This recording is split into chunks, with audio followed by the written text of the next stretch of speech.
If I ruled the world, I love 'em, baby. If I Rule the World podcast welcomes Joseph Rubino. Yes. Who's that? That's you. Wow, that's me, huh? You're a podcast influencer. I'm a podcast influencer. I have 2 followers in this podcast, and they're sitting right in front of me. Hey, listen, let me tell you. So with Red River, our most listened to episode was George, to my left. Mm-hmm. And then we did the Rubino episode, and you guys are neck and neck, man. You guys are the top 2 listened to episodes of Red River. So, All right, so Joe Rubino, Yes, sir. coming all the way from 2 blocks away. a couple blocks away. I'm not like DMC coming from Jersey, but, Right. Well, we'll probably hold that against you at some point. You know. I could have rode here on a bicycle. Yeah. I wasn't fucking lazy. Yeah, could have walked here. Could have. But glad to have you here. We Lazy. actually were trying to get you here for a minute. I think we tried once before, but you're a very, very busy guy. Between your bands and TWO KINGS Barbershop, you're all over the place. Maybe even more so than I've seen you back in the day doing a lot of things. But we're going to get into that. I want to get into what you do as a day job, which is unique and your own thing. Also, the bands that you're doing now. But it makes sense since you have such a long history with music, playing in music, and being involved in Long Island hardcore and all of that. I'd love to just start it out where we normally started out, which is, what was the first band you heard, or the first way that you got into hardcore when you were a youngin'? I liked metal as a kid, back in, middle school and stuff. Mm-hmm. Had my Anthrax T-shirts and my school pictures, mother's music, but it never really satisfied me, I guess, Mm-hmm. When I started playing bass, I was the only kid who played bass in my neighborhood, and a couple of the skinheads of the neighborhood kind of sniffed onto that, and they were starting a band, and they called me over to the car, and they were like, "Hey, kid, here. Take this tape." He was like, I grabbed the tape. On one side it said Cro-Mag's Age of Quarrel. The other side it said Sheer Terror. Just Can't Hate Enough. Just Can't Hate Enough, right. The Wow. record. So those were the first 2 records. But before that, years before that, I heard Misfits and Fear. So I actually got into punk a little bit first, but was introduced to, hardcore through Joe, who's actually currently the drummer of the Ice Cold Killers. Okay. isn't that Right. Process. Isn't that a funny full circle? Yeah. That is. And our friend James, and which actually we together wrote the first Tension song, Before Tension.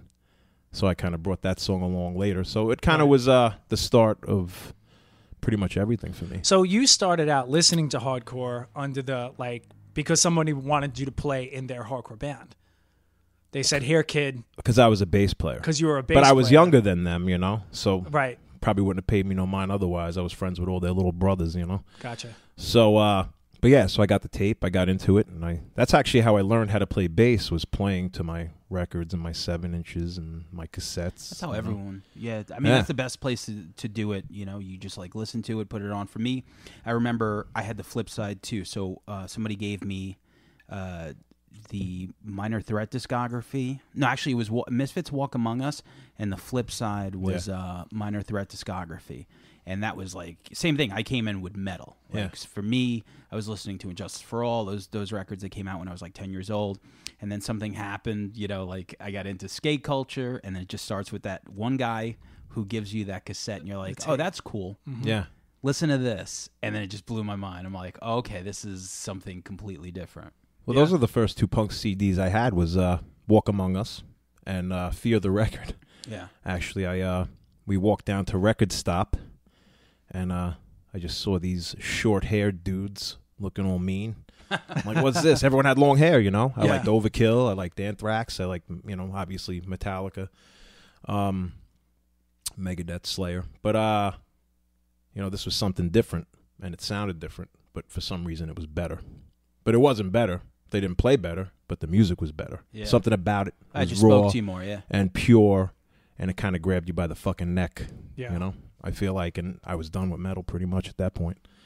It's always weird, you said that metal didn't satisfy you. No, never. And it's weird too, because normally you would hear something, maybe you'd hear metal or you'd hear extreme music, and you'd be like, "This is awesome," and then out of the blue, something crazier. Yeah. You hear, and it's like you don't know until you know, Right. And then all of a sudden you hear or see something crazier, and then you're like, "No, wait, I want that." It was like almost good enough. It's not like Yeah. it never sat. Obviously, you know, I grew up listening to it and I liked it, Mm-hmm. but there was just something missing. Probably because I was a bass player, and with Right. punk and hardcore, bass Yeah. is actually in the front. You know? Uh-huh. It is. And with my ego, I need to be in the front. You know. Yeah. Well, it took you Rumor long has enough. it. Started way back then, huh? Yeah, I guess it's issues, daddy issues. You know. Yeah. And now I'm on your casting couch. Can I say that these days? Yeah, you could. You Okay. could say whatever you want these Whatever you days. Just let me know what you want me to edit out. So I make no apologies. So don't worry about it. Apologies. All right. So Joe Rubino gets the bug. He hears the music he loves, and he's playing bass in the bedroom. When did you first maybe decide to start a band or group up with anybody else to start doing your own music? First band was actually before that. We're just messing around with actually the original Tension guys, John and Dave. Mm-hmm. Those were the first guys I played with, and we were doing metal. But then I met Joe and those guys around that time. Okay. And we didn't actually start a band until a little bit later, I guess. But Joe actually filled in for the band that we were doing with Dave, because I forget why. I think Dave went to college at the time. Okay. So that's how I got mixed in with Joe, and then we kind of did our own thing in James's basement and stuff. But I always played. I've been playing bass since 6th grade. I think I got my first bass. Wow. You know? So and I'm 44, so it's a long time. Yeah, it's a long time. Turning that bass up louder and louder on every release, right? And I still don't know how to fucking play it. You know what I mean? Neither do I. Like, when people talk about gear and stuff like that, I just know what I play. Like, I'll go, even if I go to Guitar Center or, like, I'm trying shit out, I don't know anything until I try it, and I'm like, all right, that sounds cool. Mm-hmm. You know, there's people that have gears, and they just talk about certain things.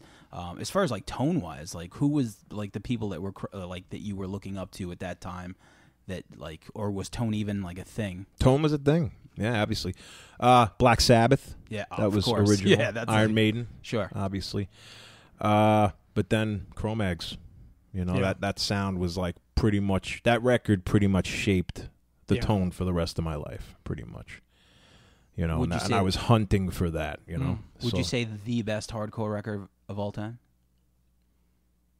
that's a tough one. There's so many good ones, you know. What But do you it- go with? There's so many good ones that started it all, you know. What do That's you go I with? always say, Victim in Pain is the blueprint for New York hardcore. Age of Quarrel is the Bible of New York hardcore. Yeah. And that's the way I always saw it. It was a little bit like deeper Age of Quarrel, and Victim in Pain was just a blueprint from the first note of Victim in Pain. My favorite was probably Just Can't Hate Enough for a long time. Yeah. You know, that record was like, what the fuck is this thing? Yeah, It even was when on I fire, even when I you know? heard that, to me it was like very different. I liked it. Yeah. The songs were great. I thought Paul's voice always had, like, I don't know, just melody to it somehow through that gruff. Yeah. Great songwriters too. Sounds like a garbage truck speeding through a tunnel, scraping against the fucking walls, you know? Yeah, and even when he sang on it, it didn't feel, there was so many bands that would like all of a sudden try and sing a little bit, and you'd be like, nah, go back to yelling. Go back Well, to screaming. you know but what? that 'Cause he could- singing, he could did it. sing. Yeah, Yeah. and it was different. Didn't sound like anything else. Didn't sound like trying to be like anybody else. Yeah, It was really different. definitely. Had like a Celtic frost. Celtic frost, yeah. Slower than anybody. It was like the carnivore, like that slow. That was thing, that winter. Blake sound, you know? And they Definitely. recorded it live at CB's, and Yeah. for some reason, it gave it a better feel. Oh, I feel absolutely. Live. There's Yeah. just that room, that sound system. You know, everything sounds great. That's Yeah. why all these bands put out live records from there, because you ain't topping that, you know? Yeah. Recording live for me is like the only way I like doing it. Yeah. I remember starting out and like everyone would do like drums. Yeah. Do you still do that shit? Like where you do the drums and then the bass? I miss live. I miss to tape. Yeah. I miss analog. I miss having to be a band. Having to know how to play to Yeah. record a song was what I liked, you know. Right. Oh yeah. Now you could just scotch tape it together, which I've done and I do, but not that But I that's prefer it, only but- because of like budget reasons, Budget. time reasons. Yeah. Like everyone, it's like, okay, we're all gonna go to work and we're gonna meet here Thursday at 8 p.m. to like do this one part. yeah. You know, like that doesn't work. Like when you're like locked away in a house somewhere for like a month, you know, like that's I couldn't imagine what that recording process is like. It's probably like the best, you know, when you do that for a living. But I did it. It sucked. Yeah, But I hate recording. me too, though. But like, I mean, It's almost like too much. You know, there's if you can be around your own songs, around your own band members, around this project too long, and you don't know when it's done. You're like, I don't know. I'm like immersed in it. Sometimes the energy of getting in and getting out, it sounds better, and it's just a better. Oh, absolutely. I've ruined recording. songs by adding backups. By adding backup vocals, you know, once I'm like, okay, let me layer this, let me layer that, and like years later, I'm like, why did I do that? I'm like, I like the song the way it was. Pressure. But now, because like we hate recording because we were doing vocals. Now you're doing vocals. So Yeah. It's got to be a difference now. Like, do you still love recording? Yeah, I love recording. Yeah. I do. You know, but it drives me nuts. Obviously, I get lost in it. You know, I definitely want to rip my head off. Like, this record that we did last time took 2 years. So you're talking about like, yeah, let's go in and do this and stuff, and we get in and get out. We literally did it where this guy was able to get in there 3 hours now, and it's like, all right, well, we can book time in another 2 months from now. Jesus. You know? So yeah, it sucked. And then like people leaving the band or learning the songs as we go through, or not playing them the way I want to hear them, you know, kind of stuff. So now what's newer, writing with these guys is great because now everyone gets to write their own parts. Yeah, for like the newer But stuff. for this stuff, it's like, all right, this stuff was already written. Now you come in the band, and it's like trying to find that comfortability where it's like what this guy, how he kind of wants to play it, and where I kind of sat with it, you know? Sure. Yeah. Or just how it was, so... Well, yeah, once you start adding different people in, that's the way it is. Like, you have the old songs, which you love, and the Ice Cold Killers have really good songs. So once you start bringing in other people, it's just, same thing with us. Like, we have such a catalog, like my band, that it's like, it's always the nucleus, and we have a new band member that comes in all the time. And it's like you kind of lose some of the old songs because I don't want to teach fucking people 10, 12 songs. Yeah. Like, I'd rather just write new songs. But, you know, you handpick some of those. But, you know, not to jump around from the timeline. You want to go back to the early stuff? Well, it would make sense because to talk about Tension, because Tension has, been a mainstay in your life. Now, I mean, a show coming up in April, too. Got a show coming up in April. Can't get away from that thing, yeah. But the thing about Tension is... April, no, July. Oh, what is it, July? July, yeah. I'm getting too excited. We just make up our own. We'll do one in April, too, I'm sure. Yeah, I mean, Tension has been a band that was on and off for years. I mean, there's more reunions, I would say, in the past couple, decade or so. But as it started out, I remember back then in those years, it was almost like a separate scene. It felt like before... we started to know you guys, Mind Over Matter, the bands that were in Suffolk over there, and like Nassau. And then it was like this band from Tension, Mastix Shirley. And it felt like when we met one of you, we met all of you. And there was a lot of you. Yeah. And just talk about that time, like when you first started in Tension and your relationship to other bands and the scene going on and, what that was like. Well... with Tension, I would say that kind of saved my life a bit, I would think, because of where we came from and how we were growing up and the things that were going on around us and our friends and drugs and everything like that. But see, when I got out, I kind of got away from all that, and not to really touch on a lot of that stuff because there's a lot of personal, backlog and backstories and all that stuff. But like, it really did. So we started kind of meeting people from other places, and kind of expanding and kind of forming this thing. But the thing with us is we were just brothers playing music, but we never acted like a lot of bands acted with that ego. Yeah. Where it's like, we're the band, you're the fucking, you're the person down there, and, we're here to, you're here to serve us, but it's not, man. Right. Come up here with us, sing with us. You're off. If you like us, you're not a fan. You're a friend. You're right. Our family, and we'll stick by you if you stick by us, type thing. And I think that's why we always had longevity. And as far as Tension with being reunions and stuff, it's not really reunions because we all are brothers, so we can pretty much. I think that's the beauty of being a non-active band. You could just do it whenever the fuck you want to do it. Yeah. You know, it's not, we don't have pressure like, oh, we got to do this. We got to do a press kit. We got to go play this. We got to play this city and these 4 cities surrounding it in this week here. It's like, nah, if we want to do a show, we'll do a show. Yeah, it's like whenever it comes up and feels right, I guess. And you know what?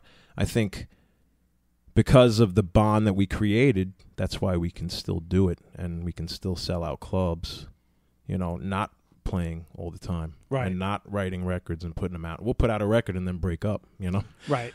It doesn't matter. It's just for fun for us, pretty much. There's something about playing music that gets you outside of the zip code, and that's what I loved about it. Like growing up here, like once I started playing music for real, which I started playing way late in life, I just met people from other places, and I just never looked back. You know, I realized that I had more in common with some other people than I did with the people that I grew up with. And I just kind of just kept it moving. I still love those people. But, you know, the older you get, you just, like, relate to people through what you're into, through art or whatever.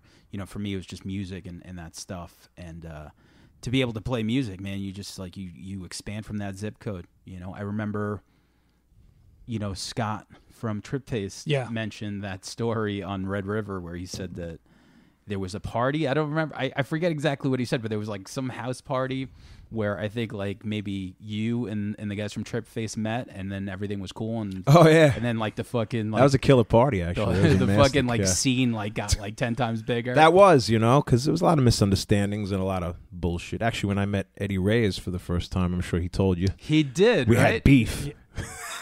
You had beef with him on the episode. We had beef with each other it was like brief. It was stupid. We met afterwards. Because he remembers that me and him had beef, and I was like, we never. No, he mentioned it on the episode with us. He said that Joe was wearing. Well, I was wearing a Fear shirt. A Fear shirt. That's and right. That's right. Which I'm actually. Yeah. You want to see something funny? Yeah. I'm actually wearing today. There it is. You know, right here. Except this 40 actually was the 2 Fs. Okay. Oh wow. So it looks like a little SS. Swaziest, Sure. I guess. You know. Yeah. So him being Colombian, you know, he sees that. But I thought he was fucking with Cosmo. So I think he's beefing with Cosmo, but he's really arguing with Cosmo about me. Oh, so I'm like ready to go with this guy because he's arguing with Cosmo, but he's arguing with Cosmo about me because he thinks I'm a fucking Nazi, you know? But we met and it was cool. We've been friends ever since. But you know, that's the thing is, how old are you? 41. 41. I'm 44. We still play music. We could call it that we're losers and we're fucking playing music, whatever, but we've done this every single weekend since we were kids. It's all we fucking know. You know what I mean? So it's like the fact that we can still do it at this age and still live our lives the way we wanted to, it shows we're pretty successful people. I love it. You know, even as poor as we are. Well, I'm poor at least, but yeah, completely. I tell people all the time, like if success was happiness, I would be fucking loaded. Yeah. You know, because I just, like yesterday, you know, we were in Brooklyn, played a show, saw bands that, like, to play a show with bands that still write great music, and you're somewhere where you haven't played and people dig your shit, like, you're just hanging out. It's like I could sit at home, stare at a wall, or I can just go fucking venture out and do stuff. True. Or you could do coke at a bar. Yeah. You know? You know, I mean, I'm not saying that's bad, but you know, whatever. Yeah. People whatever. have their vices. Absolutely. My vice is music. Absolutely. Yeah. That's all and I can say. You could still keep it going. Like, you know, George is retired. I'm retired. You're a podcaster now. Now he's This like is how I do cutting it. diamonds downstairs, like a. Yeah. Well, I've always been doing that, Joseph. But yeah. But you think about the relationships. Actually, yeah, you're putting rings on many fingers. That's it. Many, You know? many a finger. Hey, you know, he even comes with the Reverend. He can even marry you. Yeah. That's He'll right. give you the ring and say your vows. And I do insurance too. Yeah. So I Insurance, could do the man. life insurance. For That's Oh, right. you don't life know- insurance. That's Yeah. right. I do know, actually. Yeah. I do, actually. But I always think about this too because the just when I talked to you, I just asked you about you meeting us, and maybe it sounds weird to someone who doesn't understand what we mean, but it was a little separated way back, maybe before PWAC, before things started to, you know, combine. Like you go to a party, you hang out with your face. Now, like this scene gets bigger, and I remember you guys back then. It would just felt like tension, like they seemed like these tough guys. And then when we started to meet you guys and hang out with you and chill with you, we're like, they're the fucking nicest guys on the planet. I mean, you don't want to be enemies with them. Let's not get it twisted. But it was a different thing. And then thinking of how all these different groups like connected, and then bands, people like traded band members and girlfriends. And just, you know, over time, all the things that it created as far as like longevity and friendships, and that you can sit down and do a podcast and talk about something from 20, 25 years ago, 30 years ago, whatever it was. It's been a pretty adventurous filled life, this thing of ours, you know? Yeah. I mean, we've been to places people don't get to go. We meet people only see on social media. Right. You know what I mean? We're going to these places. You know, we're actually living this life, you know? And so what, you know? That's all we know. That's all we have. That's all I get, you know? I tried the normal life, that American dream shit. It's bullshit, man. Right. You know? This is all I know. This is all I care about. You know? When did you try that? When did I try that? Yeah. I loosely tried it. I loosely tried it out. I don't know. Sure. Yeah, who's American Dream? I don't know. When did you try that? When did I try that? I don't know. I bought a house.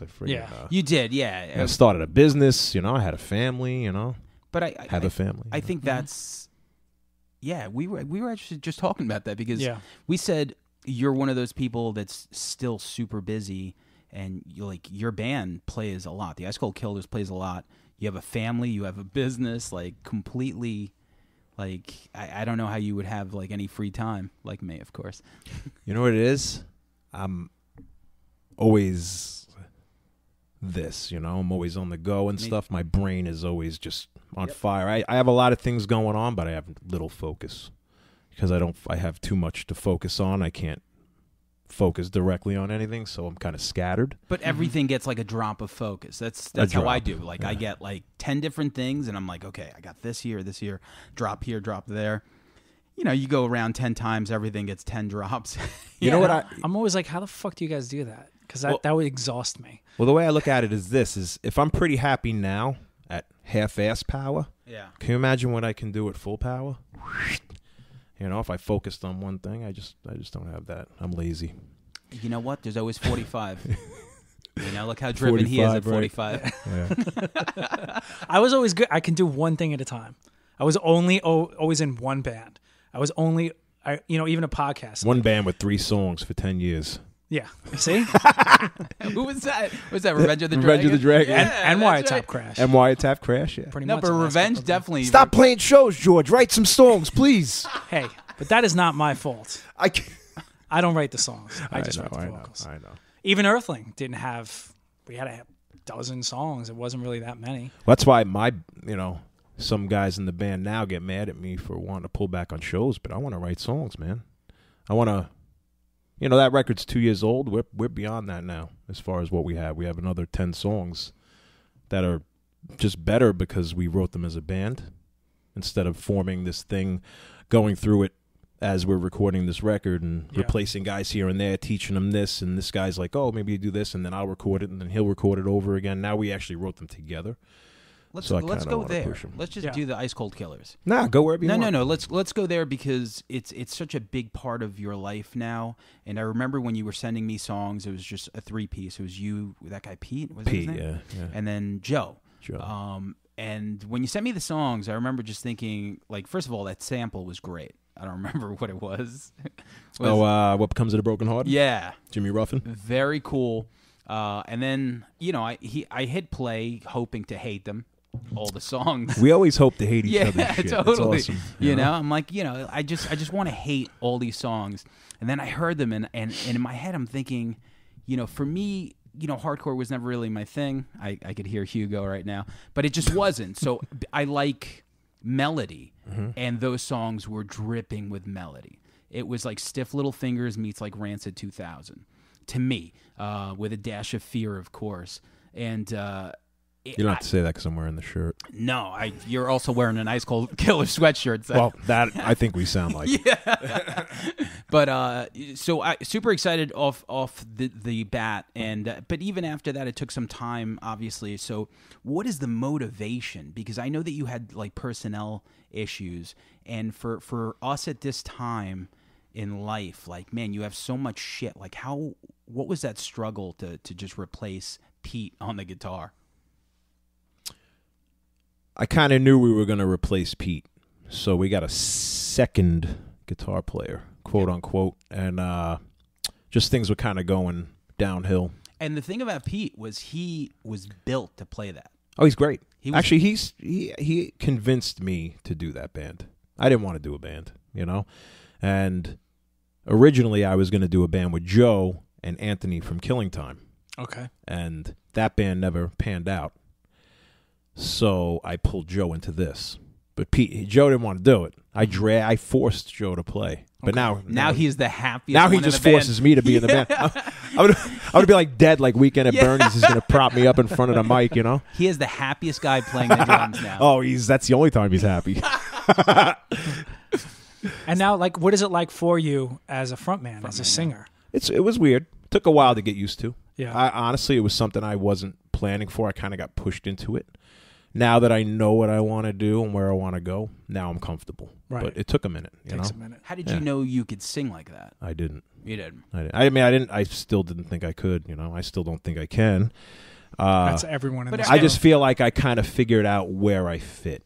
And I didn't know where I fit. That was the problem. So I kind of screamed over things I really didn't want to scream over. Just didn't know how to approach. Yeah. So now I have to write songs in lower keys that I can actually stay comfortable with, and kind of use shit for accents as opposed to just going hard the whole time, Because before you had your brother, who's a fucking monster of a hardcore singer. Oh, he's the best. He's fucking amazing. Best. He fucking sounds like a bear with a mic. Definitely. Incredible frontman. Just when he's singing and in between the songs. Yeah. It doesn't get any better than Mike. He's got a new project, too. And Yeah. he's got I heard 2 songs recorded. With the kids Fucking from awesome. Gutter Life, right? One kid just recording music right now. What's it? Matt. Is it Crime bass player. Pays? Crime Pays? I don't know what it's called. Okay. 'Cause Actually. I feel like I got invited to something like that. Yeah. And then you had fucking Sounds like a scary invite. Jet Black Heart Attack with fucking Dave Kays. Yeah. And you were writing the lyrics for I that, wrote too, all right? the lyrics and the melodies, yeah. And the melodies. Really? Yeah. But you had the instrument of your brother, and then you have Dave Kays, who's like the best singer on the planet. Yeah. Yeah. To the then and that was like a full rock thing. You guys were. That's a shame that didn't work out, It was starting to do well, It actually was starting to Why have- why did you guys stop? Well, Dave joined Helmet, Oh, right, So right, then right. Never heard of them. But that felt like the momentum. Sometimes you see a band and then early you're like, oh shit, they got something. This is it. And that's what Jet Black felt like. Seeing you guys. It was like all the ingredients are there, man. But you know what I got to say is that's me, John, and Dave. Mhm. Every band we did, it was just the chemistry of the three of us. Mhm. That, obviously a great singer makes it, but it was the three of us Yeah. since we started playing pretty Mhm. much, The first drummer and guitar player were those guys. Mm-hmm.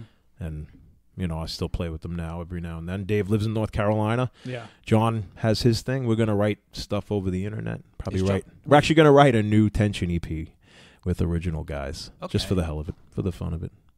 Online. That's For now, 2019 we'll for you. record it for real. Yeah.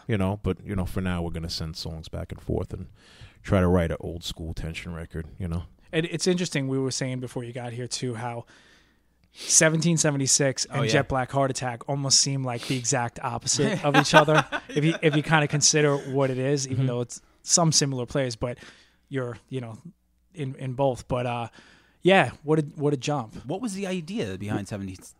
Because it was basically the guys from Tension, and then Matt from Justice Unknown.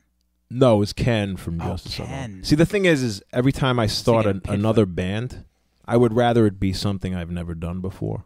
Mhm. Because if I've already done it before, I might as well just do it with who I was doing it with. Sure. And if it didn't work with them, it's not going to work again, And if it did work, why am I going to try to recreate it, Yeah.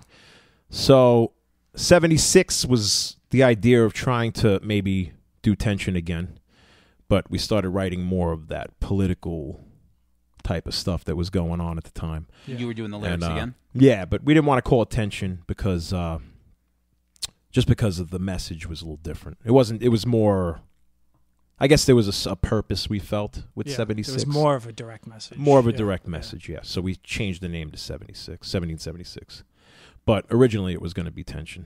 But then once we kind of really formulated what we're trying to say or do, we figured it'd be best to just go with a different name.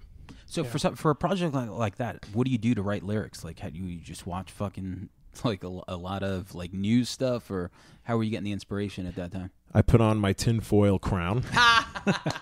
Flip it over to Alex Jones. And Yeah, that guy jumped the shark. But I remember you Once he started were, following Trump and stuff like that, I'm like, all right, guy, you know, I thought presidents were puppets. You seem to have been a little purchased. I thought big don't know. government was bad. Yeah, now big it's awesome. now it's awesome, right? you were definitely early for the Alex Jones stuff. Like, you were there in the beginning. I remember you were definitely into him. I don't even remember how I found him. Maybe through InfoWars or whatever. Just always seeing that sticker, but it seems like a lot of those things that were popular back then, I feel like a lot of people abandon them now, right? Like, because they got watered down and hijacked, kind of like punk rock, you know. And I always use this analogy, and everybody who hears me every day bitch and complain will know what I'm talking about. But basically, revolution, protests, and all this stuff. It's kind of like punk rock. You have the Ramones, right? You have this raw New York street band, right? They do this great thing, and then Hot Topic and all this big company stuff, they take it, they water it down, and they repackage it, and they resell it to you. Now you're buying a Ramones shirt for $70 or whatever the fuck it costs in a mall, you know what I mean? Now, that's kind of like revolution. It's like been hijacked, watered down, you know? That's like the whole... it's just a puppet show. It's all confusion. It's all manipulation. It's pretty much to get everyone to vote their rights away. If you're fighting with each other, then you're not going to fucking worry about what I'm doing over there. You know what I mean? Absolutely. It's like if I throw crumbs over here and I'm eating a steak, you're going to be fighting for that crumb. If you're hungry, you're not going to worry about the steak I'm eating. You know what I mean? So, and it's harder to like. It's easier to see what's going on if you don't have a fucking team. Yeah. Like the whole thing that's going on right now, like the not that we have to get super political, but just the idea of the Robert Mueller report, the FBI thing. Mm-hmm. Like, I don't have a team. Right. I wasn't like he's connected to Russia or he's not. Yeah. It's just like I didn't win or lose over what happens with the president. The president is a politician. Right. He's head of the federal government. He's actually a reality TV show star. He's not your friend. And I know a lot of people love him and a lot of people hate him, but it's like... And a puppet. Whoever the politician is like, you're cheering for a politician. Right. Like, that's crazy to me. Of course, like, But I think cheer for a fucking band or a sports team, but don't waste your time buying a hat of a fucking... Well, I always say this. The face of the puppets may change, but the people who actually run the show... They never change. They still run the show behind the scenes while you're convinced, you know, it's like if this guy's wearing your team jersey, you're going to follow what he says. Meanwhile, mostly what this guy said that you didn't support last 4 years, this guy's just repackaging a little bit, saying he changed it with his name on it. Now it's like, oh, well, it's good now. No one ever thought to read it. Yeah. It's probably the same. You know what I mean? If not worse. You know what I mean? So, Joe, who is the mainstay? Who is controlling everything behind the scenes? I don't know. But all I know is this. I mean, I don't want to really get too deep into that stuff anymore. Too late. Joe knows. Too late. Too late. Quickly, we're already down the wormhole. Well. You're a puppet. All right. So, actually, what was the question at hand? So I want to answer directly. You said, you know. Powers that be? Yeah, they change. You know, the puppets change. Oh, yeah, people totally. behind the scenes always stay the same. This was actually my point. This is actually the point. TV and stuff, right? You have CNN, you have Fox. If you're a Democrat, you have to believe what CNN says. MSNBC. And MSNBC is for the liberal side. Yeah. Democrat, liberal side, you know, all that stuff. If you're Fox, you have to believe. If you're a Republican, you have to believe what Fox says, right? So now, this guy's teaching Japanese in this room. This guy's teaching Italian in this room. This guy's teaching Mexican in a completely different room. You have the same topic. You have one word, you have a trigger, you have a buzzword. So now he's learning a language about this word, which is a common word. Call it caravan or whatever the cool topic that everyone thinks they know about once it happens. And so now they get sent off on this argument, right? They're not learning true facts about this. They're learning half, learning two sides to every story. Sure. But I'm not learning this. He's not learning this, right? So now when we're arguing in two different languages. Right. No one's getting any points across, and nothing's getting solved. You know what I mean? And then, it's everything's framed in good guys and bad guys. Good, evil. It's yeah. how our brains think. Yeah. It's like it's easy to just be like, It's the I'm hero right, villains. you're wrong. Yeah, Rock, Undertaker. I'm trying to be World a Wrestling hero. Federation. Yeah. And it's just it's pitched, and especially when you do it on television or whatever, or a meme, because you have to sort of pitch something quick. So if you put it out there that they're wrong, we're right, or whatever it is, there's just two parts to this whole thing. Never a complex topic, never nuanced. It's just this or that. Well, and then you have a team. This is perfect right here, because you were talking about the whole Russia collusion thing, right? Now, you have this whole, I don't know whatever the storyline is, but if you watch TV and you learn whatever the hell they're saying and you believe this, but if you pull back and you actually see current events, there's no collusion. We're actually the closest to war with Russia and China than we've ever been in history, because of the South China Sea, the dispute between, Japan and China, the Ukrainian situation with the Black Sea, with the fleet, Russian fleet is over there, and that whole situation between U.S. indirectly and Russia and the Ukraine, Syria, Russia is pretty much was asked to protect Syria from the U.S., who uses ISIS or whatever their boogeyman is to go in and take over these governments. But so basically, there is no collusion, because the truth is we're actually close to war with these countries, So what happens is they're telling you how bad Russia is, so you hate Russia. So when this war actually does kick off, you already hate Russia. You'll support a war. You know what I mean? It's just the same thing with every country. Comes the demonization through the television first that gets you to believe this, and it's like no one actually learns true current events because they're too concerned with Facebook and Instagram and what their friends believe, instead of actually believing what they want to believe. It's like, well, Sam believes this, and if I don't believe that, he might look at me as like I believe in aliens or something. You know what I mean? Yeah. So, So basically, people only go with what's trending. They care about it for 2 minutes until the next thing comes along, but they didn't care about it for the 2 minutes before while they were caring about something else. Something else. And Right. usually for me, like what I've learned to do when I really take a look back at the shit that I cared about, I just side with people. Like I turn to George, because George is smarter than I am. And I'm like, should I care about this stuff? And then we have a conversation. And then from there, because I always tell people, I'm like, if you want me to talk about my 10 favorite Alkaline Trio records, I have tons of information because I'm very passionate about it. I love them. Everything. We can talk about that. Everything else, that doesn't directly affect me, I need to do a lot of research on to figure out exactly, because everything is like a 3-card Monty now. Yeah. You just like, you're looking at that, like, you're like, where the fuck is it? Under this shell, under this shell? And to me, it's like, you know what? You guys figure it out and let me know how it works out. I'm going to go fucking, eat a hamburger and fucking watch porn. Well, let's end it. Let's talk about cooler shit. But I will say this. Revolution is like the new speed dating. You know what I mean? Everyone's like sitting down like, I'm pissed at you for this. All right, I'm moving on. I don't fucking like That's you the anymore. name I of the actually episode, like you by now. the way. Yeah, that's going to be the name of the episode, right? Revolution. Revolution speed so dating. Anyway, but I will say this. I fucking disconnected. I don't watch TV. I don't watch movies. I don't watch the news. I don't know what the hell's going on. People talk to me about stuff. I'm like, I have no idea. I just know it's bullshit. So I don't fucking follow it because it makes my blood boil. And like once I got rid of Facebook, dude, it was the best move I ever made. I used to get stressed out. You remember? Arguing with people left and right, people you like, people I hate now that I used to love, Yes, because I ended it. sometimes I ended my relationship with Facebook, and I feel great. Yeah, sometimes you would engage 4 years and now. then you would be in the middle of something, and you'd look at your phone, you'd be like, oh, notification, okay, then you take so much time, and you're just like, what am I doing? I don't even know this person from Michigan. I know. But I know the Ice Cold Killers have a song that has the word revolution in it. So which one? The Revolution. The Revolution. No. You guys are pulling that shit out of a hat. You didn't listen to the record. You're just yeah, he probably used Revolution a few times on that thing. I'm pretty sure. I know that. What song's got Revolution? I know Street Fight, right? Like the song that. Rhythm of War. Yeah. So right. I know that like the subject matter seems to change, but I feel like with these songs, I don't know. Like lyrically, I still think that you're kind of like on that tip, but in a different way, right? You know what that record actually is? That was my thoughts basically each song is like a different stage of my life. Okay. You know what I mean? Like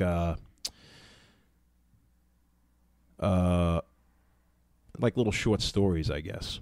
You know, so like Shirley, growing up in Shirley, obviously that's my childhood. That's growing up and seeing what I saw there. Like all the revolution, conspiracy, whatever, that's my time with the Oath Keepers and, yeah. The Constitution and my support for... Are you still with them? That's right. Oath Keepers? I'm an Oath Keeper. I don't really work with the organization as much anymore, you know. Yeah. But, that's just because I don't have time. Right. I still keep in touch with some of them, I support what they're doing, but as far as like personal level stuff, like kind of like we weren't the same, I guess, on the personal level, Yeah. Good guys, support what they're doing, but I just felt like my mind was in a different spot than them. Right. But I met some great people that I took from it and that I still talk to that are still my brothers, Yeah. So. Okay. But, they're just little short stories of my life, little pieces of me kind of here and there, Yeah, well, the record's up on Spotify. We're going to put the link up as well. Maybe I'll post it today in the group before the episode pops up. But yeah, there was like 17 songs on there, right? No fucking way. Yeah, there was. 17 songs? How many songs were on the album? 12 and a cover, 13 and a cover, here. I think. Are you really? I don't know, man. I'm starting to think you never listened to it. I don't know. Maybe I have the. That's why I'm the Japanese. I'm like, Sam, that was your job. I know. That's like the fucking. Playing Dead comes out with a record every day. Maybe you're talking about your next one. I have the Japanese import. It's got the 5 extra songs. But it's all right. Maybe it was like 13 for some reason. Maybe, right? So you this day and age, 13 feels. Do your homework before you have me on, man. I feel shitty. I fucking actually listened to the record a lot. Last time too. I carried your last show too. How dare George? Interview me. How dare you know me better. So anyway, Joseph. Sam always has the details down much better than I do. I still until I check Spotify, I'm not going to believe fucking Joe. Spotify? You're a traitor. Don't all bands hate Spotify now? Isn't that the new thing? Nah. To be honest, I love it. Sam's got a good track record with detail. I would almost side with Sam over you, even though you're in the band. What's that? You don't have Spotify? Like about the number. About the number of songs? That's because you never heard it either. What are you talking about? Yeah, but he's definitely never heard it. He doesn't even listen to music anymore. What was the last album you listened to? How many records does Led Zeppelin have? Led Zeppelin. Probably Led Zeppelin. Might have been the last one I listened to. Yeah. You got the lead out. Was Led Zeppelin a band that you listened to growing up? Because I feel like really, Mm-hmm. I couldn't get into them because I was just too punk rock. Mm-hmm. And later on, I got into them once I got rid of that punk rock thing. But it was just one of those bands that I don't know. I can't believe. Oh, I listened to John and Scott and Hugo's new band. Oh yes, 64. Well, that's not an album. Hugo's in that? Yeah, 64. Yeah, nice. He just joined because he's not on the recording. Right. Oh yeah, he never is on any record. I think he was on one record and it was mine. But he's never been on any record of any band. He joins at the end. He does, right? But Joe, let's get back to you. Okay. You're here for a reason. Wait. But I had something. I was on track of. Hugo, right? No. 64. Oh, we're recording with General George, who did the 64 record. Okay. Anyway, go ahead. Very nice. Sorry. Let's talk about your day job. My day job. Joe singing in the lounge. Two Kings Barber. Barbers? Barbershop. See, you don't even know that too, man. You guys, man. You interviewed DMC? Come on, man. Let me tell you something, Joe. Just for the record, of all these podcasts, you don't have a Wikipedia page. We're the most prepared. Nice. The most prepared. That is true. You just don't know me at all, do you? Just feels a little different with no you, Wikipedia Joe. page. That's what it is. That's what it is. I'm that whore no one wants to admit they like. Usually if someone doesn't have a Wikipedia page, we'll email them and be like, can you just write down everything that you do? But I just had a feeling you weren't going to do it. No, I probably wouldn't. So there. We all I'd saved say each I other some would, time. and I just wouldn't. You'd walk in the door and hand it to me. But let's talk about what made you want to become a barber. Well, I used to be an HVAC guy. I used to do... which is another great trade. Yeah, it was good. I made a lot of money. I make less money now. But I got hurt. I hurt my back really bad. Actually, I was actually touring with Indecision at the time. Okay. With Artie Philly. When he was in the band, I did a little short tour, and I was filling in for bands. I filled in with Kill Your Idols around that time, too. But I got hurt, and I had my sciatic nerve pulled and a couple of slipped discs and stuff. So I was out of commission. I couldn't even walk upright for like a year. My ex-girlfriend convinced me to go to barber school. Nice. Because I already was doing it. I was already cutting my own hair. I would cut my friend's hair in the kitchen and stuff. But yeah, she convinced me to go to barber school. I didn't think it was something I wanted to do, but I knew I had to do something different. Otherwise, I'd be crawling around in crawl spaces the rest of my life, you know. And my back just wouldn't be able to handle it anymore, you know. So I ended up doing it. I just never stopped, I guess, you know. It worked out. It was an accident and a mistake. Something I kind of just went with, and it worked out. And you took to it. You became, like, what's the certifications for that? You became, like, Master Barber. I'm a Master Barber, yeah. Yeah. Absolutely, yeah. And then, then you decided to go into business. You were working for someone, you decided to go into business for yourself. Rockabilly Barbers. Rockabilly Barbers, yeah. Well, it was around the time we were going to have Jaina, and I had some money in the bank, and I said I could do this myself. It's time to not work for anybody else. And I actually approached him about opening one with him, and he just wasn't ready for it, I guess. So I had the money to do it, and I kind of just leaped, you know, kind of just went with it. And worked out. Yeah. Yeah. You started the barber trend? Well, I'm not saying I started it, but we were definitely there when it wasn't like shop. it really wasn't like and it wasn't me that started it was the shop I was in, you know what I mean? So it's not like I personally single-handedly started. I've taught a few people that are doing pretty well, and that's good, you know. Yeah. But like originally that was the only shop that pretty much was doing it at the time, you know. That's what it was. Now it's like I feel like it's part of the culture now. Well, yeah. Yeah, which is interesting. Well, it's like I'm in a band, I'm tattooed, and I can't draw, so tattooing's out. Because I'll tell you that's another A monkey can cut hair, so that guy can teach me, you know, and then they come to me, you know. I was going to bring that up. Either tattooing or cutting hair are like two very steady, lucrative things that you could learn how to do. Well, you can do it anywhere. Yeah. And you'll always have a job. You could, you know, Mike Gallo, Agnostic Front. Right. He was doing it on tour. Right. He does it in different countries sometimes. He's retired now and does art, does very well for himself. Chris from Bayside. Right. He was cutting on tours and stuff, making money. Just pretty much anybody who's in a band and on tour can just make money other than playing music. That's once you have a skill, like a trade. Yeah. What's like the apprenticing? Like, how long do you apprentice for? It's 2 years. 2 years. So I'll have you for 2 years and teach before you can actually get your Master Barber. But you'll be cutting. Right. You're starting tomorrow, by the way, right? I did 5 years as an apprentice as a jeweler. So that's why I was curious about the apprentice thing. But yeah, so it's 2 years as an apprentice. Then you could take your Master Barber test. But I mean, it's just a piece of paper. Yeah. You know, if you cut good, you cut good. And I know masters that cut like garbage still. Really? Yeah. So it doesn't really mean anything. It's all about you and your hands, your fast-moving hands. Do you feel like it's like a natural thing that some people have, or is it you could teach it? I know who's going to do well and who's not going to do well. Mm-hmm. I can sniff them out. I pick people. They think they come to me, but if I take you on, I pretty much picked you because, you know, I look at, you know, what are you doing? What's your hobby? Okay, you're in a band. You're a perfectionist with your music. You're an artist. I think you'll do well. If you're an artist and you actually do art and you draw and you're perfectionist with your pictures, it's kind of like art, you know? Yeah. It's kind of like sculpting, I guess you could say. So if you're a perfectionist in what you're doing and you do it well, and it takes skill with the hands, you know? I have another girl who does great. You know what she did? She friggin' trimmed weed bushes in Colorado for a living. You know what I mean? Like bonsai tree stuff. Like, I close enough. Yeah, so... But I know who's going to do it, and I know who's just not going to cut it. Yeah. And you know what? To be honest, if you're just going to sit there all day, I'm not paying you. So if you're not going to learn and you're just going to sit there all day and I'm making you clean my shop and stuff and you're just going to do that for me for free, I'm going to let you forever. You know what I mean? Yeah. So it's really on you to what you're going to pick up and learn, you know? And now what's it like? You know, we talk a lot on this podcast about like art and commerce, you know, and usually it stems from being in a band and making money, maybe a record deal or something like that. But as a business owner and having to deal with that, you go from working for someone. Now you've been, you know, a business owner for many years. 11 years. 11 years. This will be 12 coming up. Which is a long time for any business.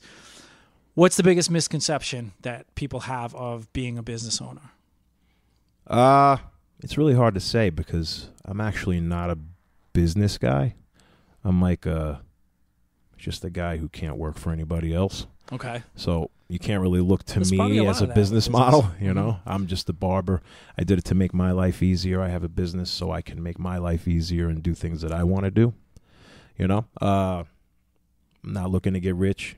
You know, all these people in barbershops are opening 4 shops here and they're all 30 chairs and they're claiming traditional, you know. I know we were we had a conversation once about you know, maybe opening something down south. Is that even? Well, actually, that's funny that you mentioned. But what was I was?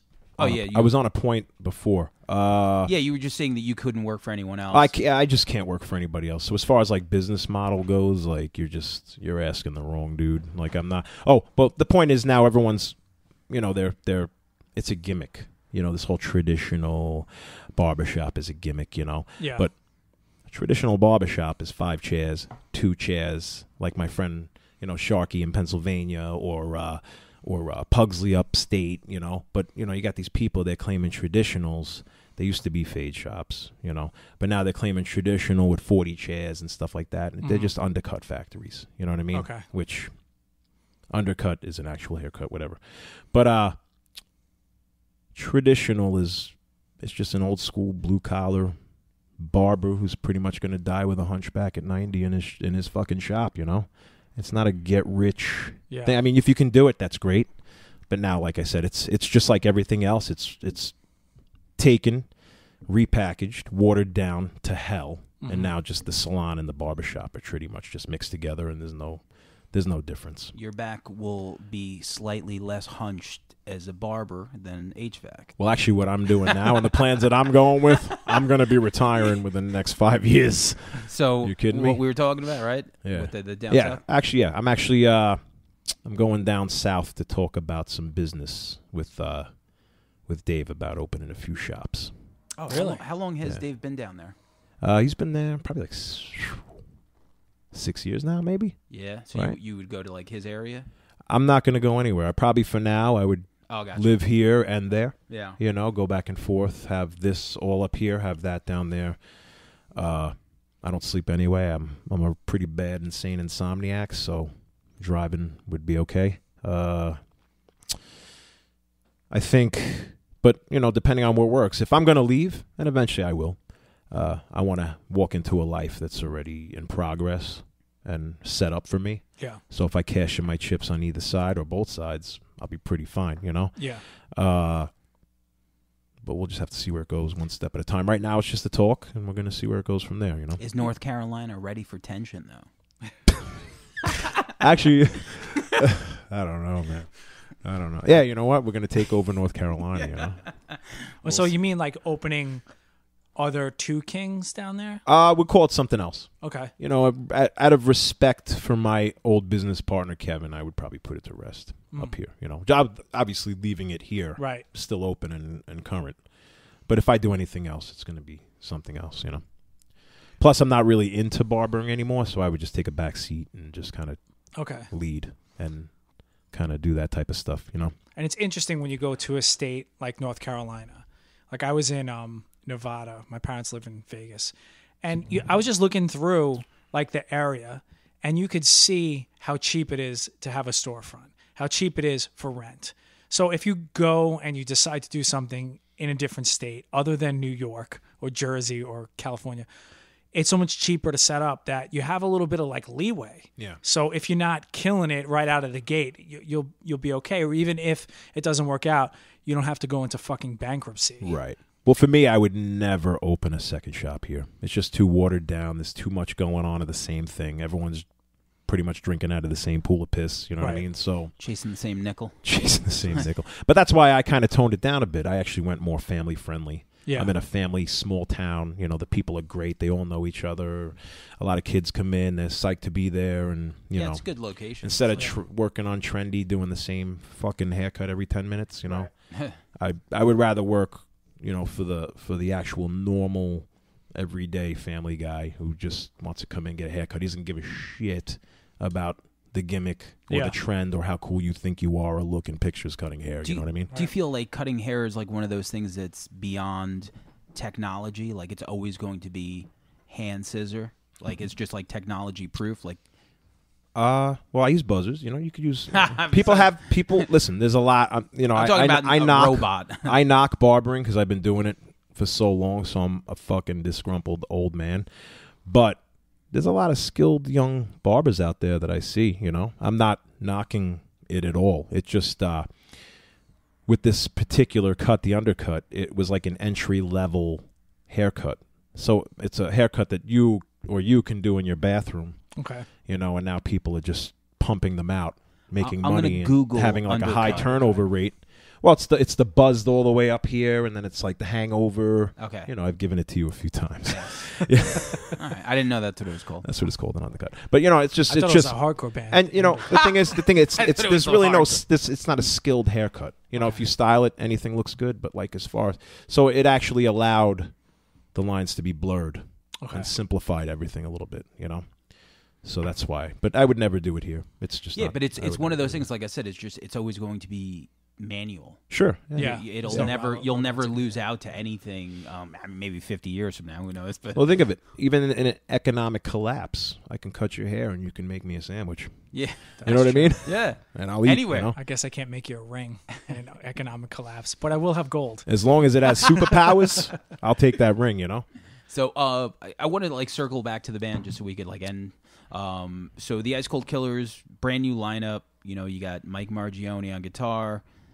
He's the last edition. Yeah. Our mutual friend, love Mike. Mutual friend. Our mutual friend. You want to tell him how you really feel about me having Mike Margione in the band? I'm a little upset. He's a you little know? upset. We share a guitar player. Joe was It's upset like a girl when, seeing two dudes, you know, or a guy seeing two girls, you know. Someone's getting hurt. when John joined my band. You weren't. I was pissed. You weren't feeling that. No way, man. You fucking ruined my band, man. That's right. I ruined Yeah. your band. Yeah. John did. You know what? You know what ruined my band? Not Earthling. Ecstasy. Ecstasy. Once all the hardcore guys started getting into raving and you know this, you know Tim doing ecstasy. He was like, one day he said, we just do it because it makes us feel close. It's like, get the hell out of here, you dumb I remember dumb, you know.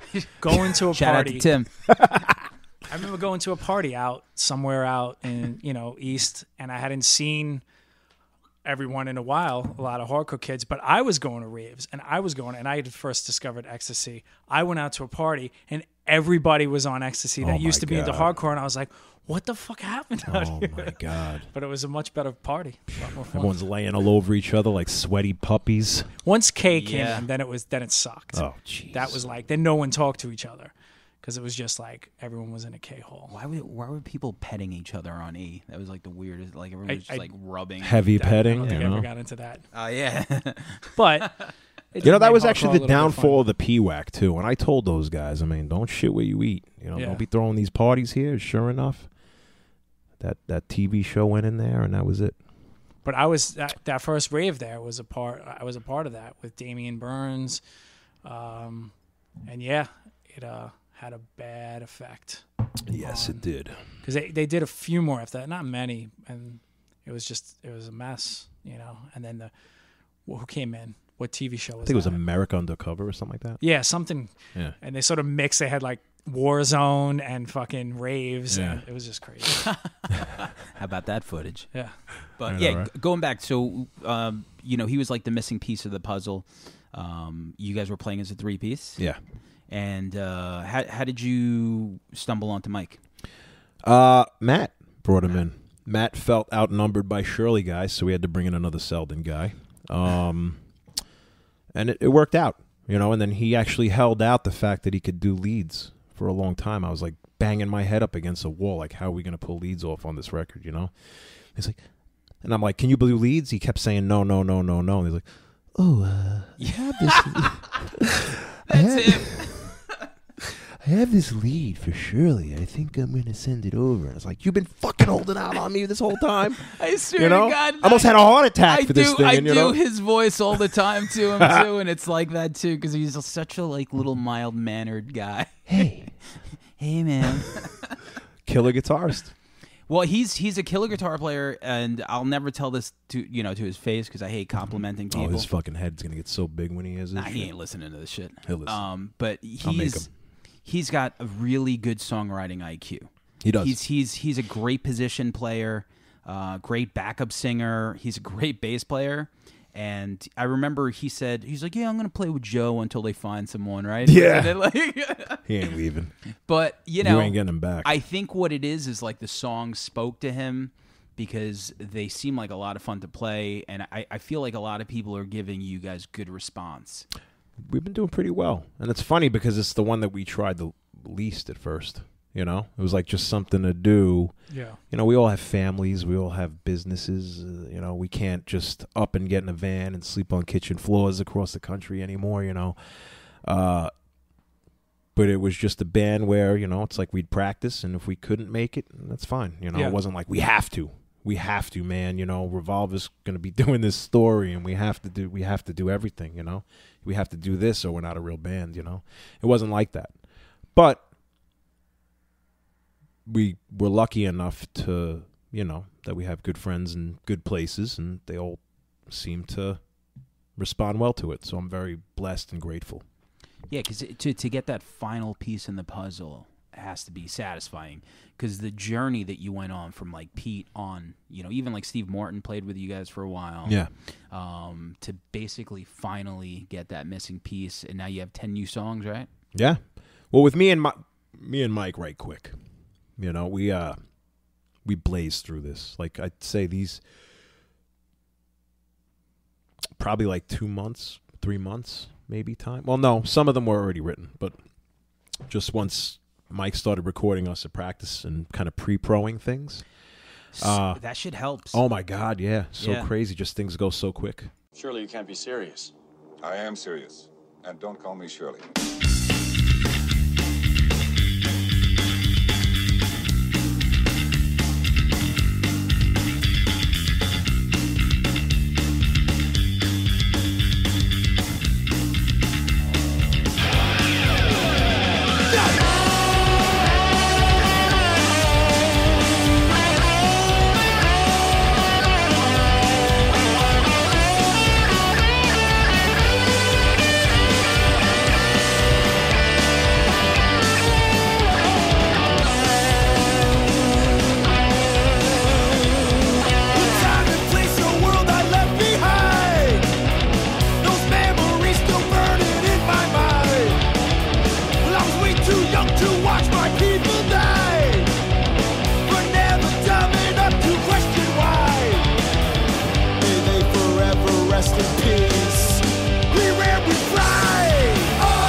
Other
So yeah, you said you 10 new songs in a couple of months with Mike, right?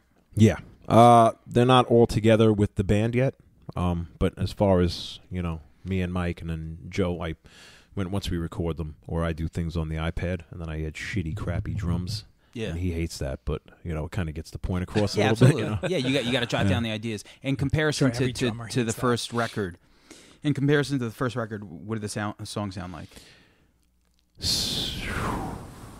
I love them better, man. They're just you could just tell they were written as a confident band. I As guess, a confidence band, Yeah. because the lineup is there. Yeah. And the last record, like I feel like it took a while to do. 2 years. 2 years. Everything. Because That's crazy. My nightmare. yeah. Put a lot of stress on me for sure. Wow. But why was there such a break in between recording sessions? The producer couldn't do it? The engineer? The engineer, because certain guys could only work during the days. Okay. So everybody had a Certain schedule. guys left, or however you want to put it. I went in and re-recorded a guitar track, and then Mike joined the band and had to learn the songs. So then he had to learn 14 songs, and then he wanted to play on them too. that And sounds about right. so it's like that. Overall, it's got 3 guitar tracks, that record. So I figured that's how we're going to record from now on. One rhythm that's going to be mine, and then theirs. At any time, did you just feel like fuck this shit?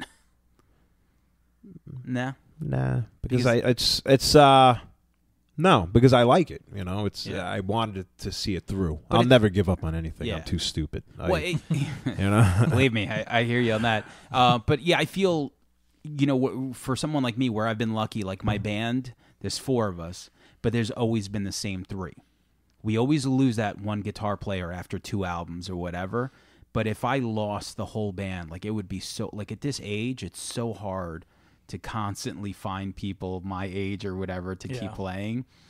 But geez, the one thing that you and I do have is we write songs. So no Right. matter what, you could hit the next coffee house. That's the point. Is like if I ever lose the band, God forbid, because I love these guys, that would be my band right there. Yeah. I would just write on the Right, iPad yeah. for the rest of my life. I don't care. Like I said, I do it for the joy of writing songs.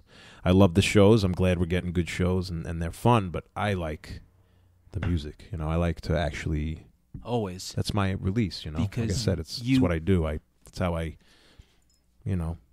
get it out. When you get that Leather chorus, when you get that chorus that you've been trying to get for like a few days, and that chord progression finally hits, it's still fucking awesome. Oh yeah, definitely. Like you're like, that's the chord. Yeah. That was it. Best part is we think it sounds awesome, and it really doesn't sound good at all. Yeah. I second that, guys. Joe in the back loves it though. Joe G. Yeah. That's because he can't hear anything through the drums. That is true. He's like hit- Bam Bam. He's just like hitting so hard. It's once he hits that bass pedal that if that thing's not anchored, it's going across the room. Like you'd think. Even in situations where like, oh, this is going to be fine. No, that thing moves. We have to have people sit in front of it. Actually, a friend of mine does, we just bought these. He does, what's it called? K-brakes. Wes, he used to play in Walls of Jericho. Promote my friend's business a little bit. But the little drum feet that you put on the stands of the bass drum. Okay. And they make them for carpets. Okay. Wood floors, also attachments. And it just keeps it still. See, that's a great idea. Yeah, it's a great Yesterday, we played out in Brooklyn, and we had a cinder block in front of K-brakes. We had in front a cinder Sponsorship. cinder block in front of the bass drum, and that's what you do. There's that cinder block that's always there for some reason. So you take someone that's in a band, and they solve a problem by creating something and making that. That's fucking great. Yeah. 'cause They're great. Never They're thought great. of that. Yeah. That's great. That's probably because we have this other thing. It was like a claw that sticks in the front, and sometimes it's not low enough. Okay. And if we're frantic trying to get ready to play, and there's like a time restraint, get fucking with that thing is going to be annoying. These feet, you just slip right on the spikes of the feet, and that's it. And ain't moving. Does it tear up the stage a little? No, Like it digs into the stage? no. It's just got cleats Okay. that'll dig into the carpet, and then it has like a certain textured mat that you slip on, like little socks, I guess, that would be for like wood floors.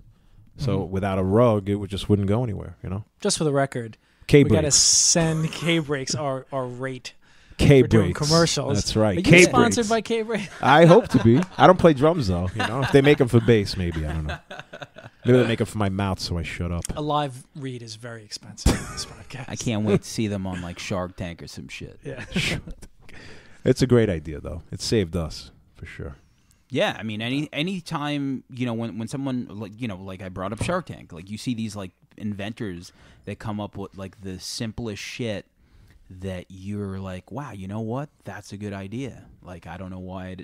I know why I didn't think of it because I didn't. But like the people, I love someone who has an idea that makes it happen. Like I always respect that hustle. Yeah. There's like bed pooers. No, what is it? There's doers and bed pooers. Can you do both? Yes. All right. Yeah, of course. You could You definitely can try split that. your time. You could split your time. Poo on my couch later. next to the dog. Yeah. But so all right, so 2019 for Ice Cold Killer is basically new record. Yeah, I think so. We'll see. We'll say. I don't know. I just go with the flow. What- I don't have plans. I But don't mean, make plans. safe to say because it's already March and you have 10 songs. I'm sure you'll. We're yeah. recording in May Oh, with yeah. General George before he has his baby, Okay. his second baby. Okay. So actually, me and George have been talking for a long time. Any band I've done or recording, he's like, "Oh, let me mix a song or let me, record it." And we finally were able to. I actually got to approach him this time, which felt good because it's like, yeah, I really want to work with you, but you already get caught up with the situations you're already in. But now it's like a fresh project, and it's like, who haven't we done yet? Oh, George. George, yeah. Let's work with George. That's The great 64 idea. thing sounds great. Yeah, Yeah. absolutely. George's a great engineer. Excellent. Great guy, Yeah. and I think it's going to be. I'm looking forward to working. And when you work with someone like George, he knows all the bands you've been in, so Oh, he yeah. could be like, "You can do better," or Yeah. like that. You have also like working with Keith Moore, Yeah. like different people that know. Keith tells all me of that all us. the time. Wow. You No, can do but people better. that just know your history. Oh yeah. That's I mean, I met George when he was in No Thought, and Cosmo was just singing. I think was Cosmo was leaving. I think, okay. Yeah, but it was yeah, like yeah. some of the last practices with Okay. Eddie Reyes, and that's when Clockwise had started at a No Thought. Right. And that's when I met George. Actually, from back then, that was early '90s, right? Yeah. Like '91ish, maybe. The year punk broke. On Long Island. Yeah, hardcore broke on Long Island. But yeah, man. I guess anything else? I think we're at the end. We're at the end. We're at the end. Let's do the last question. All right. So the name of the podcast is If I Ruled the World. So we Right. ask every guest that we have, Joseph Rubino, if you ruled the world, what would that look like? If I ruled the world, probably be me standing alone in the woods somewhere in the mountains still, That's what I would do with the world. That's it. Simple, sweet. I don't clean. need to rule, man. I just be left alone. I'm cool with that. Probably an instrument around, I would imagine. Yeah, true. I do what I do. I do what I do because I want to do it. Yeah. That's it. I don't need to impress. I impressed anybody I needed to impress in this life. So, I don't care. I don't need to rule. Free haircuts. I rule already. I fucking rule. That's right. Free haircuts. That's what I heard. Now Right. I'm impressed. Yeah. There you go. And ironically, you'd probably have your hair down to your fucking knees. Yeah, right. Look at this. Or you'd be bald. Shit happens, man. Sometimes I'm things- 45 years old almost. I'm pretty happy with what I got. Yeah. I don't give a shit, I hope I look semi-normal by 45. What's that? I said I hope I look semi-normal at 45. I got 4 left. That's it. Yeah. I'm going to be 46 in May. So That's fucking wild. it is wild. Yeah. But same deal. You don't feel it, You though, gotta, right? No. I mean, everybody always wishes they were in better shape than they are, like the normal things. But it wasn't the best year that I've ever had, for specific reasons. Sure, but, sure. Yeah.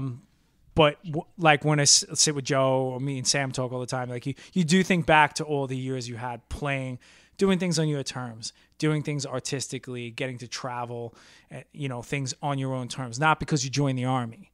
Yeah. Not because you paid a ton of money. It's like we talk about, there's just a billion stories of doing things because we grew up as corny as it sounds, as artists, there's a thing we have to do. We can't explain to each other. We can't explain to our friends and family that might not ever understand. You just have to do something. I don't play in a band anymore, but I have to do creative things. Yeah. So this is a creative thing. It's like, you don't know where it's going to land. You don't know where it's ultimately going to land, but it's just part of what we do. And it is nice to have like long-term brothers who do it. Chosen, It friends. is a brotherhood for sure. Yeah. You could see these people once every 15 years and you just pick up, kind of where you left off, Yeah. There's no weirdness, Yep. And like you said, join the military. I was going to join the Navy out of high school, but I chose music, and that's where it led me, So, I mean, I could have been on a ship somewhere. Maybe I'd be dead in the war. I don't know, you know what I mean? But this is where I am, and this is what I got, and I'm just going to keep doing it. Yeah, it's too late to change now, boys. Nah. Yeah, music is strong, man. Music has that strong, hold, and I don't know. I love it. I've still never fallen out of love with it. Yeah. The fact that I could look at Joe still playing a band that's arguably the best thing that you've ever done musically at this point in time, fucking great. Even the album with 17 songs. And how many what's it called again? What band? That's all right. I Playing Dead, we have 17 songs then. But just the fact that you could do that, and even if 10 people or 100 people give a shit, it's still awesome. I don't care if anyone does, man. I do. And you know what? I'm very proud of what we've all done. Because we've done some great things, and we were pretty much in control of everybody's weekends. Pretty much every summer for fucking, almost 30 years now, 2019. Still keeping it going. Back when I was your age, Sonny, we actually believed in unity. All right, before we close, George, you got to do some guest vocals on the next record, and then That's right. we have Say a the word. podcast. Say the word. Thank you for doing it. Yeah. No problem. Thank you, guys. All right, man. If I ruled the world, I love 'em, baby.